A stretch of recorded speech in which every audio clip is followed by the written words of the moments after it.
আমরা আজ সকাল সকাল চলে গিয়েছিলাম বাগানে, আর বাগানে এসে দেখলাম যে কাবরাঙাগুলো অনেকটা পেকে গেছে। তোমরা আগের ভিডিওতে দেখেছিলে যে পাখিদের উৎপাতের জন্য পলিথিন দিয়ে পুরো কাবরাঙাগুলো ঢেকে রাখা হয়েছিল। তাই আজ প্রথমেই এসে পলিথিনগুলোকে খুলে ফেলেছি, আর খুলে দেখলাম কিছু কাবরাঙা বেশি পেকে নষ্ট হয়ে গেছে, কিছু পাখিতে নষ্ট করে দিয়েছে, আর বাদবাকিগুলো আপাতত রয়েছে। আর এরই মধ্যে কিছু কাবরাঙা কাঁচাও ছিল, যাদের আশেপাশে পিঁপড়েরা ঘুরঘুর করছিল এবং হামলা চালিয়ে যাচ্ছিল।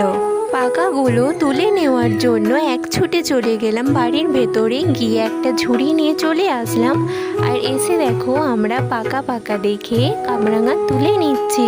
আর ফাইনালি ঝুড়ি ভর্তি করে কাবরাঙা তুলে নিয়ে আমরা বাড়িতে চলে আসলাম। আজ এই পর্যন্তই, পরের ভিডিওতে কাবরাঙা মাখা করে দেখাবো। ততক্ষণ পর্যন্ত আমার সাথেই থেকো।